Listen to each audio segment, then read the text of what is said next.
Sono passato per circa 10 anni davanti a questa casa bellissima, a questo parco che era vuoto all'epoca, e ho detto un giorno faccio qualcosa qui dentro.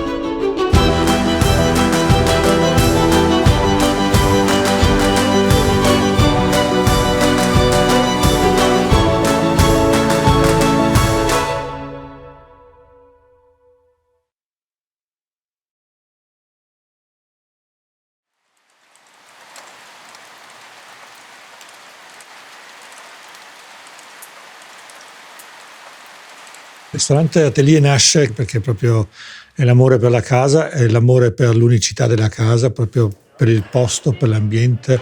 L'idea era di non avere più un ristorante, però di avere una casa con un parco, con una visione, con proprio molto di più. Non mi bastava più solo avere un ristorante, però volevo fare qualcosa di nuovo, proprio vivere una sensazione diversa alla gastronomia.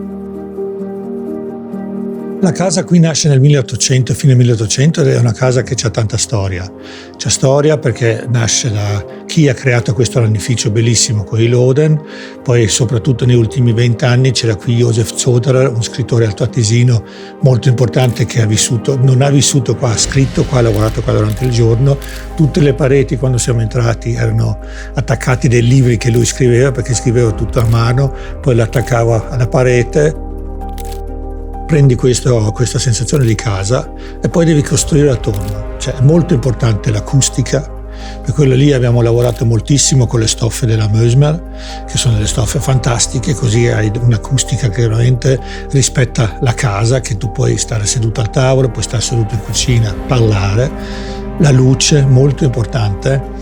Ogni tavolo ha impostato la luce così che tu non hai mai bisogno del tuo telefono, della torcia del tuo telefono, a leggere il menù, a leggere la carta del vino, proprio studiato questo. La musica, questo qui è una parte molto molto importante anche per il feeling per il cliente. Cioè noi quando gli apriamo la porta diciamo guarda, è casa tua.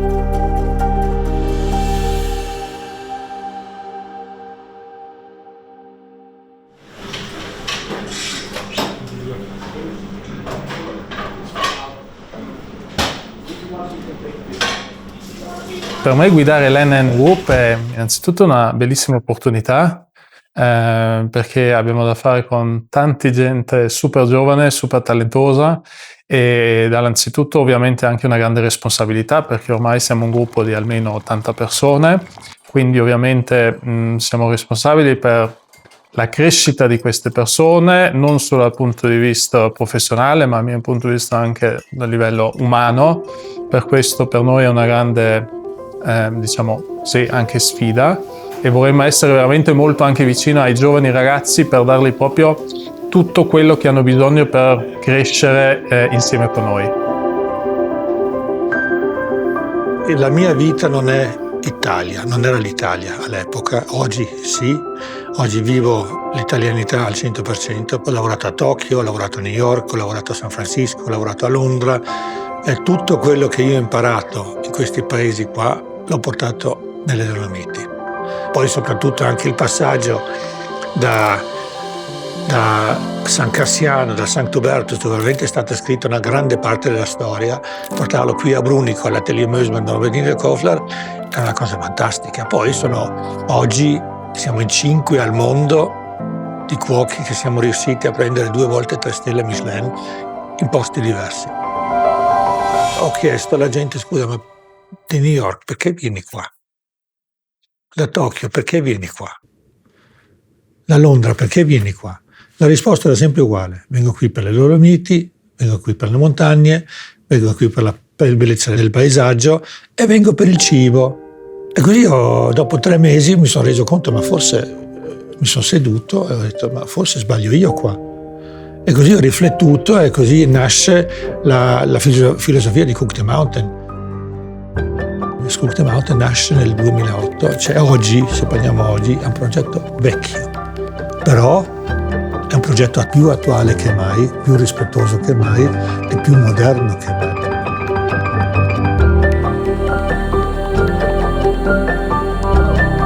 L'utilizzo delle materie prime basato su quello che sono i principi del Cook the Mountain, io penso sia un qualcosa di veramente vero, di sincero, di anche diciamo, tangibile in un certo senso. Tante vipere. Ah sì? Ma tante. Quindi se senti qualche cosa che ti sale su per la gamba, basta che batti i piedi. Ce l'hai? Sì. Come le scimmie?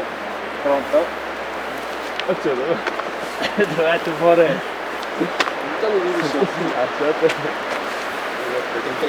Ok, girati di 180 gradi.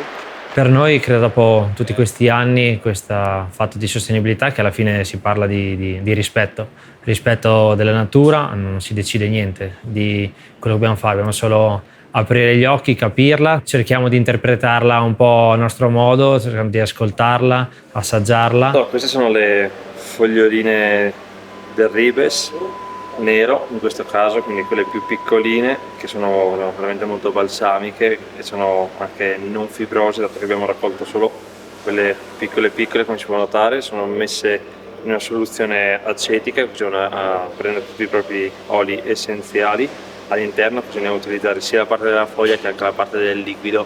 Successivamente possiamo utilizzarla anche per fare dei pesti, delle infusioni, andiamo a laccare, quindi anche marinare. Cioè noi trattiamo la natura, l'ambiente a pestate ogni giorno, però dobbiamo pensare a cosa lasciare per il futuro, cosa lasciare per i giovani. E lì nasce proprio questa volontà di fare qualcosa di diverso. Per quello noi parliamo di rispetto. Noi parliamo di rispetto per l'ambiente, per le persone, per i prodotti, per chi ci lavora, per chi si alza alle 6 di mattina per raccogliere le erbette, per andare sui campi per noi, per i coltivatori, per l'animale, usando praticamente tutto, non solo le parti nobili, il resto lasciamo andare via. E così nasce Cook the Mountain, così praticamente con una squadra super giovane abbiamo iniziato questo progetto qua con tantissime difficoltà, però siamo riusciti e nel 2017 siamo stati il primo ristorante a livello mondiale ad avere 3 stelle con un concetto completamente basato sul territorio. Questo fa sì che tu mantieni la tradizione di un posto, mantieni la cultura di un posto e mantieni le radici.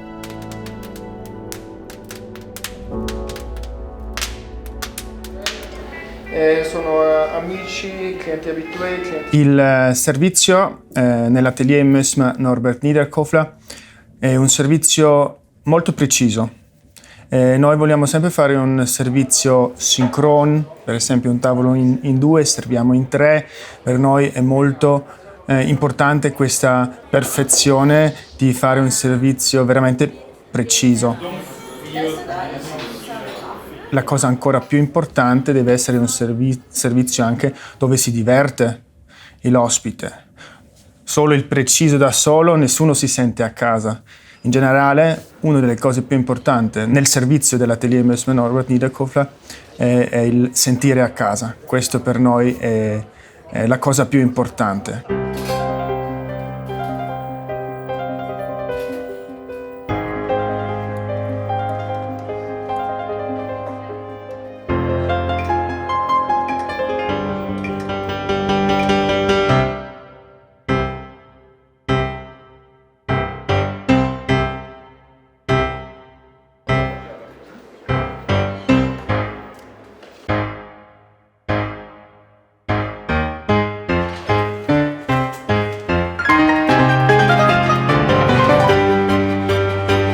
Rinunciare ad elementi primari o comunque principali per quanto riguarda la pasticceria è stata la parte più difficile, ma anche più divertente, perché con la parte vegetale, la parte montana e comunque anche i prodotti che arrivano dai diversi contadini è molto divertente ed è molto stimolante lavorare. Dico sempre che il pastry chef è un pasticcere che deve adattarsi ai tempi della cucina.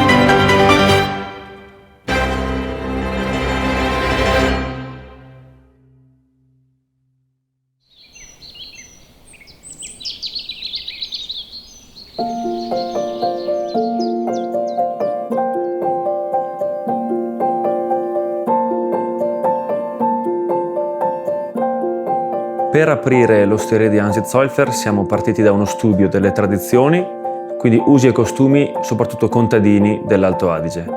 Da lì siamo partiti con principalmente un pensiero: poca tecnica, poche sovrastrutture, ma sostanza e esaltare tutto quello che negli anni si era costruito come rete di fornitori, di contadini e di produttori. Questo è un consome, quindi un doppio brodo, siamo manzo e gallina. La crespella non è sottile come al solito, solitamente viene servita a parte, tagliata molto sottile, quasi secca, e ognuno man mano se beve il brodo se la inserisce nella sua tazza, nel suo piatto. In questo caso l'abbiamo fatta un po' nostra, facendo queste crespelle un po' più spesse, con delle patate al suo interno, per avere proprio un po' più di morso, quasi però scivoloso, dato dal grasso che arricchisce il brodo, perché manteniamo del grasso nel brodo quasi da lasciarlo con i suoi occhi, quindi bello ricco. La stagionalità non influenza la cucina, la stagionalità diciamo che detta proprio il ritmo alla cucina che noi facciamo da Häufler. Abbiamo sempre una base di piatti che accompagnano la tradizione altoatesina a prescindere dalle stagioni, però la cucina è una vera e propria espressione del territorio nella maniera più contadina possibile. Ecco perché la stagionalità è proprio la base, diciamo, di tutto quello che è il nostro lavoro in cucina.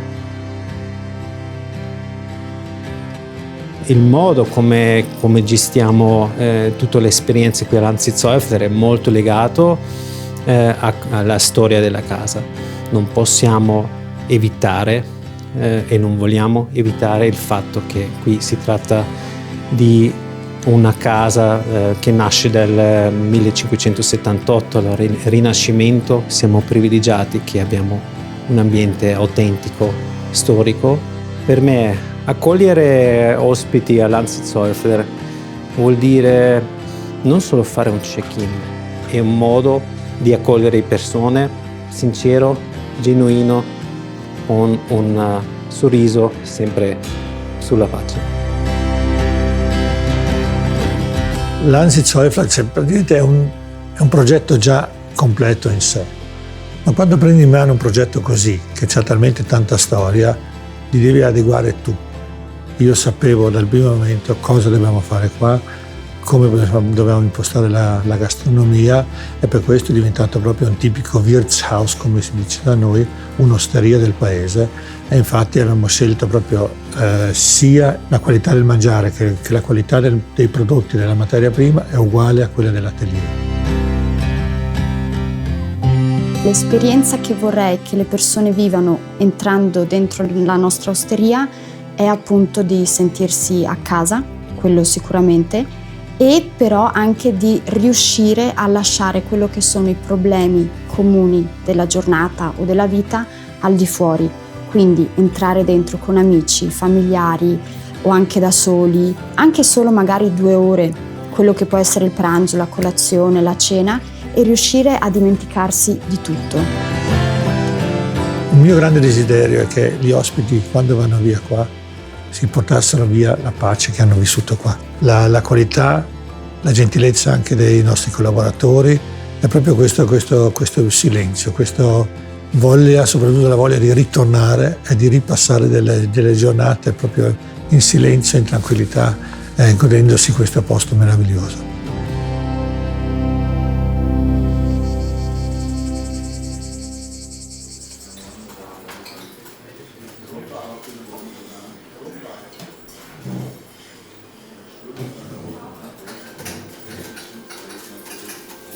Nella vita bisogna comunque mettersi sempre in gioco, rischiare, osare, sono comunque parte, no? della vita stessa.